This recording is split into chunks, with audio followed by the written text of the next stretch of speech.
Good morning students. मैं हूं आपका sir Bodhraj, lecturer in political science. Today we will discuss why do we need an independent judiciary in India.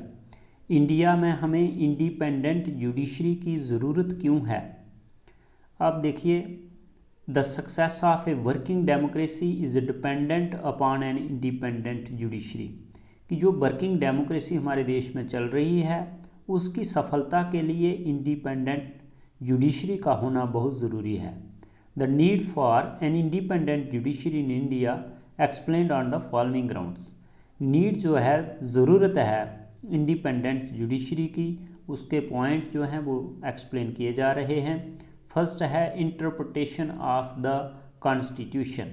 Interpretation of the constitution, the supreme document in India is the constitution. अब interpretation of the constitution क्या होता है कि constitution में क्या बताया गया है, क्या लिखा हुआ है, ये सही मायनों में जुडिशरी ही इसको क्लियर करती है। द सुप्रीम डॉक्यूमेंट, क्योंकि हमारा जो सुप्रीम लॉ है, सुप्रीम डॉक्यूमेंट है इंडिया का, वो कॉन्स्टिट्यूशन है। To interpret the constitution and to remove differences, the existence of an independent judiciary is important। तो कॉन्स्टिट्यूशन को इंटरप्रेट करने के लिए उसमें जो डिफरेंसेस हैं, कोई भेदभाव हैं, उनको ख़त्म करने के लिए, हटाने के लिए existence of an independent judiciary is important. तो एग्जिस्टेंस मीन्स ऐसी इम्पॉर्टेंट इंडिपेंडेंट जुडिशरी का होना बहुत ज़रूरी है। सेकंड है to strengthen federal nature of Indian polity.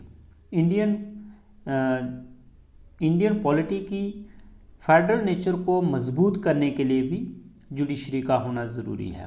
Federal nature क्या है, जैसे हमारे देश में डिवीज़न ऑफ पावर्स हुई है, सेंट्रल गवर्नमेंट की और स्टेट गवर्नमेंट्स की। तो सेंट्रल गवर्नमेंट की पावरें अलग हैं, स्टेट गवर्नमेंट्स की अलग हैं। ये जो सिस्टम है हमारे देश में, ये फेडरल नेचर को दर्शाता है। तो इसकी मजबूती के लिए भी इंडिपेंडेंट जुडिशरी का होना ज़रूरी है।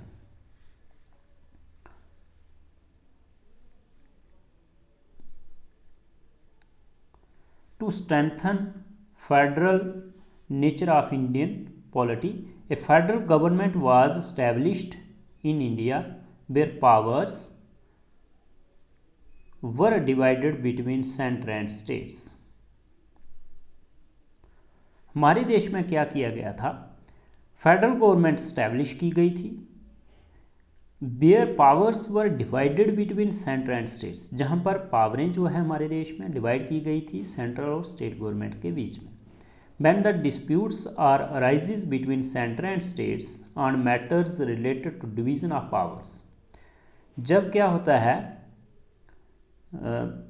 when the disputes are arising, जब कोई डिस्प्यूट, विवाद पैदा हो जाता है सेंट्रल और स्टेट गवर्नमेंट के बीच में, on matters related to division of powers, division of power जो हुई है उसके लिए इन द कॉन्स्टिट्यूशन में जो डिवीज़न ऑफ पावर्स हुई है उसके रिलेटेड कोई मैटर्स खड़ा हो जाता है, डिस्प्यूट्स पैदा हो जाता है, ऐसे केस में such cases are solved by the judiciary by interpreting the constitution. तो ऐसे केसेस को कौन हल करता है, वो जुडिशरी करती है, कॉन्स्टिट्यूशन को इंटरप्रेट करके, कॉन्स्टिट्यूशन की व्याख्या करके, कॉन्स्टिट्यूशन में क्या बताया गया है, क्या लिखा हुआ है, उसको बता के ये इंडिपेंडेंट जुडिशरी ज़रूरी है, जो इसका सॉल्यूशन निकाल सके, जो इसकी व्याख्या कर सके, जो इसकी इंटरप्रिटेशन कर सके।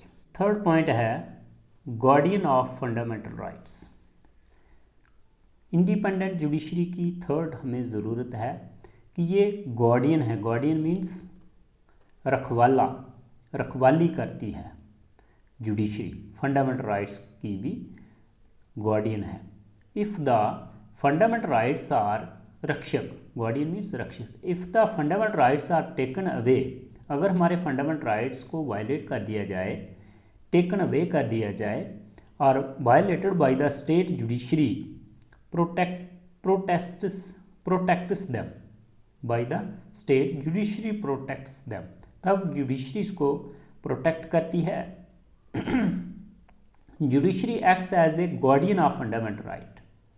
Judiciary as a guardian, as a रक्षक का काम करती है फंडामेंटल राइट्स का, and prevents encroachments upon them by any public institution और ऑफिशियल। और जुडिशरी क्या करती है, गार्डियन रहते हुए, रक्षक बनते हुए जो राइट्स हैं, फंडामेंटल राइट्स हैं सिटीजन्स के, एंड प्रिवेंट्स इंक्रोचमेंट्स, और इंक्रोचमेंट होता है उनको तोड़ने से रक्षा करती है, बचाती है, upon them by any public institution और ऑफिशियल, चाहे कोई भी पब्लिक इंस्टीट्यूशन हो जो ऑफिशियल उसको वायलेट करे, इंक्रोचमेंट करे, उनसे ये प्रिवेंट करती है, बचाती है।